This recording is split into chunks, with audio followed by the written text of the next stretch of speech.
We're back with Widnes on the mic, and I'm joined with Louise McNulty, who you run the studio, don't you?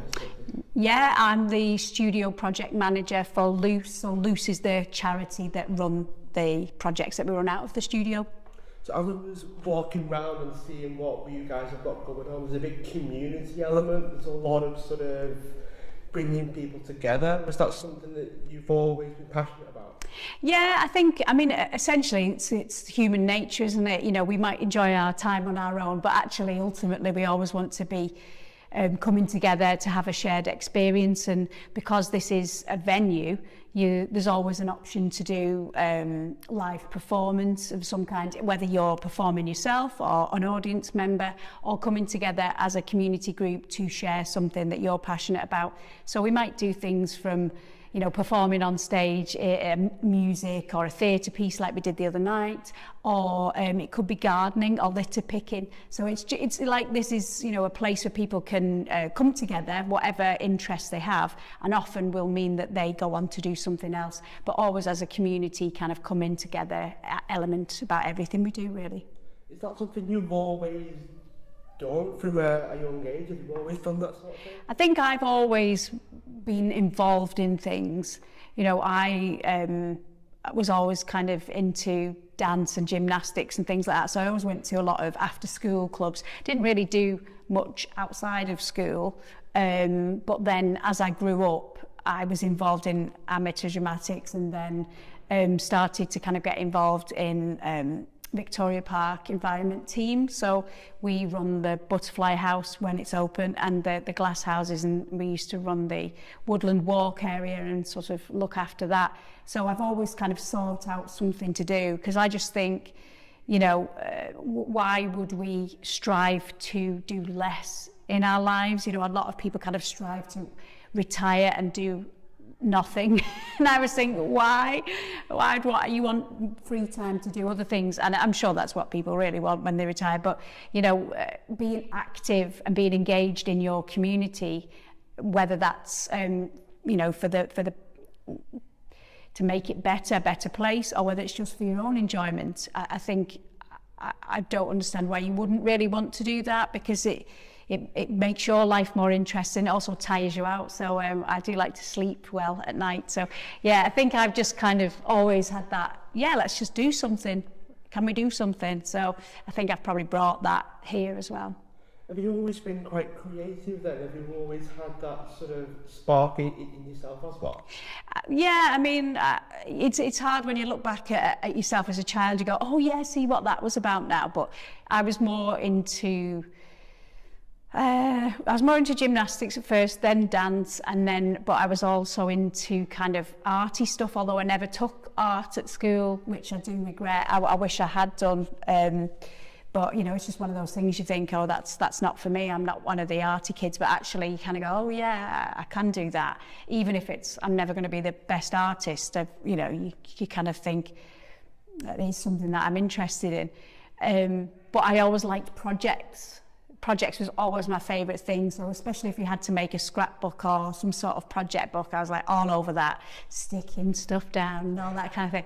So yeah, so projects has always been my thing, and creating the world of a project, and that just happened to then move into theatre. So I then went on to drama school, and I trained actor and work as an actor and direct and sort of do voiceover and stuff like that. So it sort of escalated really into theatre, whereas I didn't do acting when I was a child at all. I did dancing productions at high school and junior school, but I'd never acted in anything. And it was only really when I was about 16 when I left school, and you know, career advisors saying, what do you want to do? What's your favourite subjects? And I was like, well, English and drama. So that's what I went on to do. And yeah, sort of then realised, oh yeah, I want to be an actor. So it was quite late coming to me, really. But looking back, I've always had that creative sort of element. But certainly creating the world of a play or a project, like I do here at the studio. You know, we run projects depending on what funding we've got, and we'll create the world of that project, whether it's visual arts or performing arts or community elements.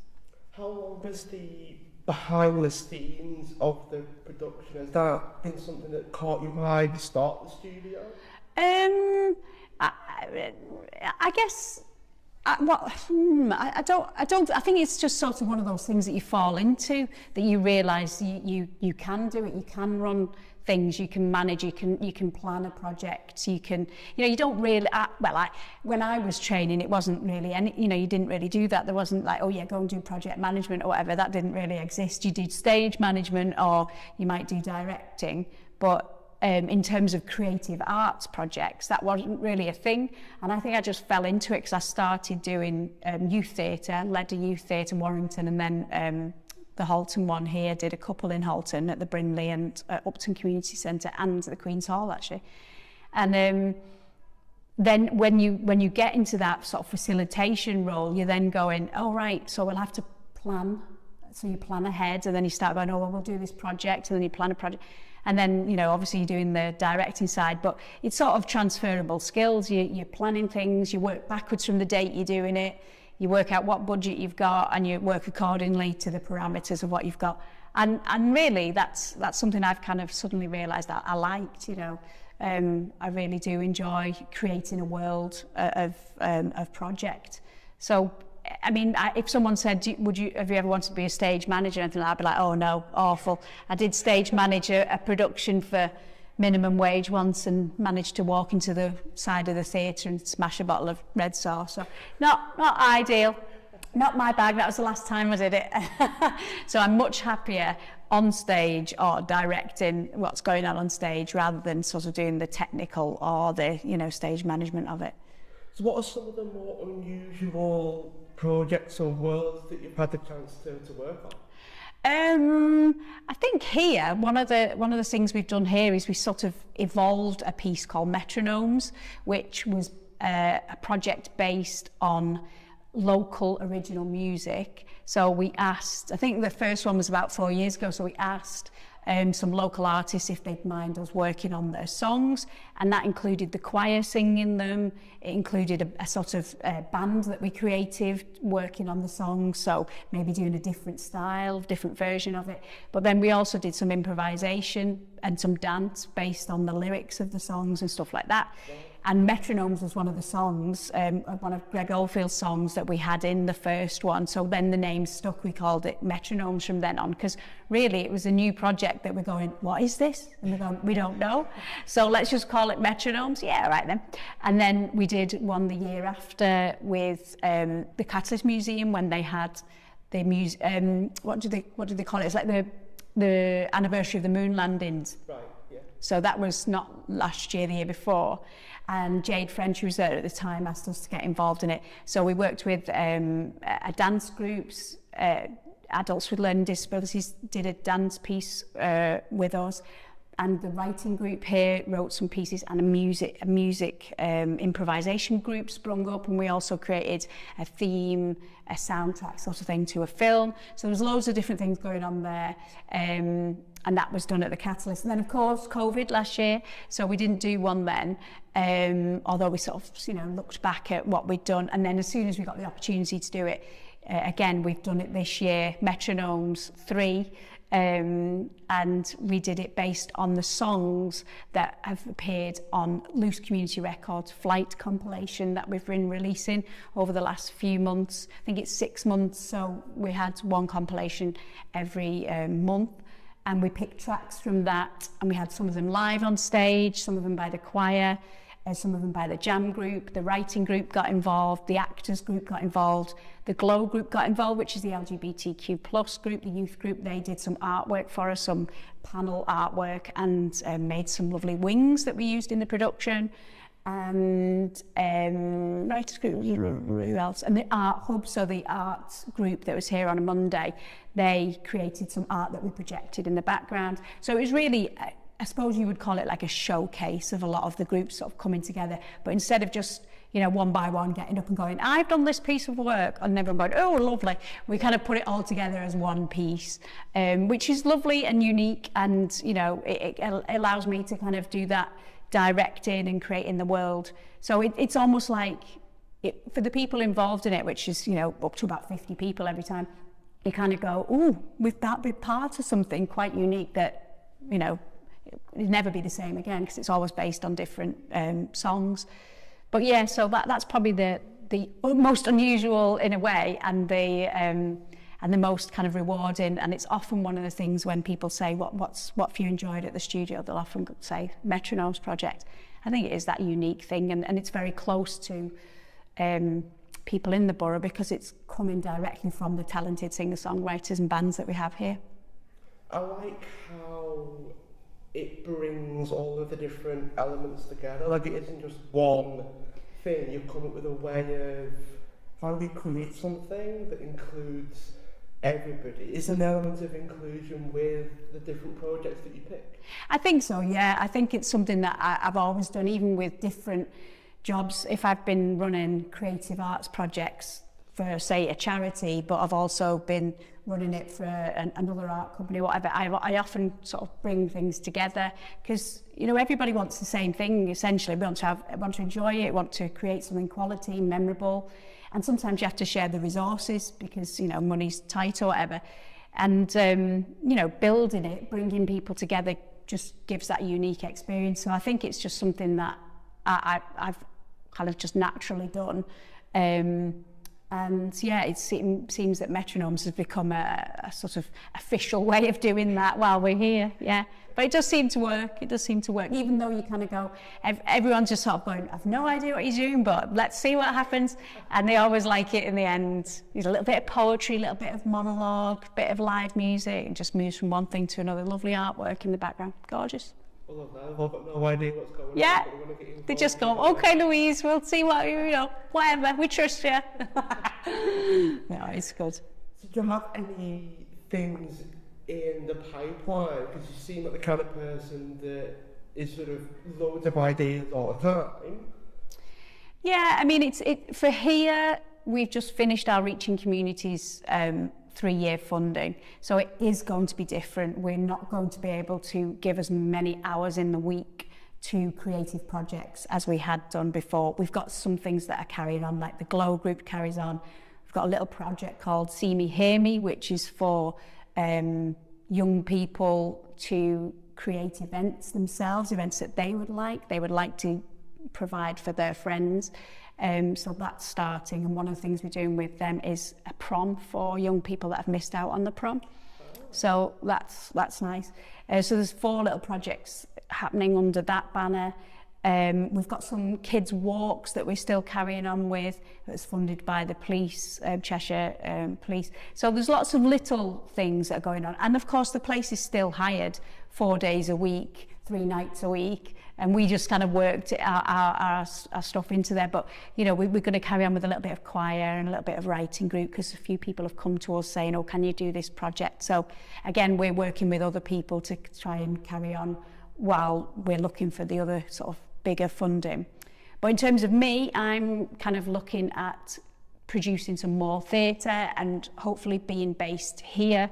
So maybe, you know, looking at a research and development grant from the Arts Council to sort of focus on some locally themed theatre productions that have an element of music and accessibility. So, you know, we still don't see a lot of theatre in the borough, even though we've got the Brindley and lots of people put on their sort of community productions or amateur productions and professional productions. There's not, you couldn't like say every night of the week I'm going to see some theatre. You just can't in the borough, and I don't suppose you ever have really. So I still think there's a bit of a gap for more theatre. There's more people doing it now, like A Place for Us based at Norton Priory are doing some great stuff. You know, they've started a youth theatre and stuff, so it's nice, it's starting to build back up again. But I would really like to do something that is a little bit like the Royal Court in Liverpool, but more focused on sort of here and serving our community, and also just reminding people that, you know, it should be affordable theatre. It should be something that you do as easy as, say, go to the pub or go for a meal. It should be in our weekly calendar. I'm just, you know, somebody that stumbled across theatre when I was a kid. It wasn't that my family didn't go to the theatre. I won tickets to see a pantomime when I was about 7. and cried all the way through it because I thought it was amazing. I'm not really into panto that much now, but I appreciate the skill behind it and all the hard work. But I think, you know, moments like that happen in your life and it sticks with you. And it must have sort of stayed with me for another 10 years before I decided that I wanted to be an actor. And obviously then sort of positive experiences I had at school with the drama teacher who was great. But, I really think it's important that people see live theatre. Any live performance, I think, can change your life. So, you know, that's something that I want to help create, sort of as a side to what I do here with the studio. What experience have you had with the acting side? Have you played anybody that people might sort of relate to? Well, I've played lots of things from a Ladybird. That was one of my highlights in Sale, Waterside Arts Centre in Sale.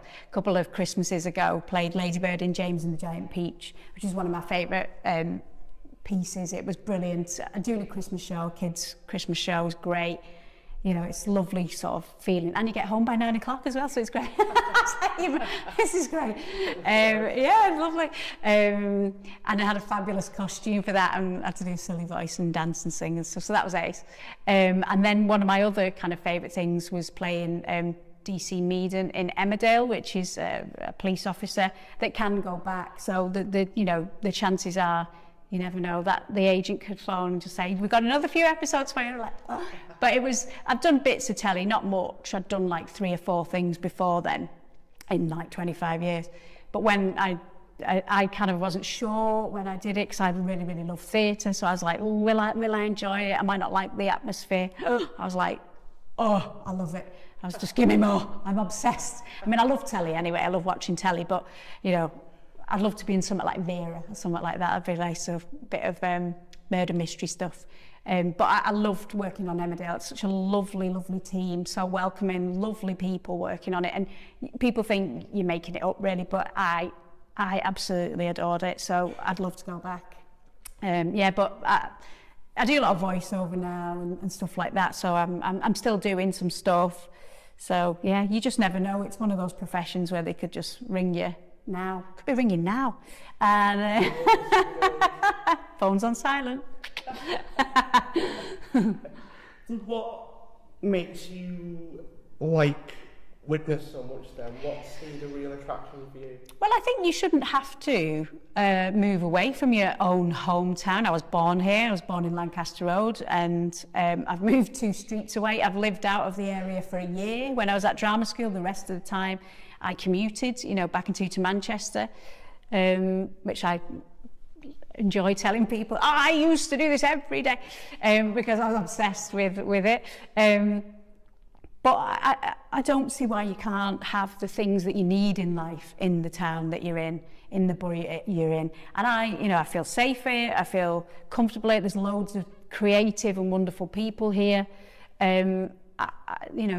Apart from being able to walk into multiple art galleries and museums and places of cultural activity all the time, then there's no difference for me. We're not missing out on anything.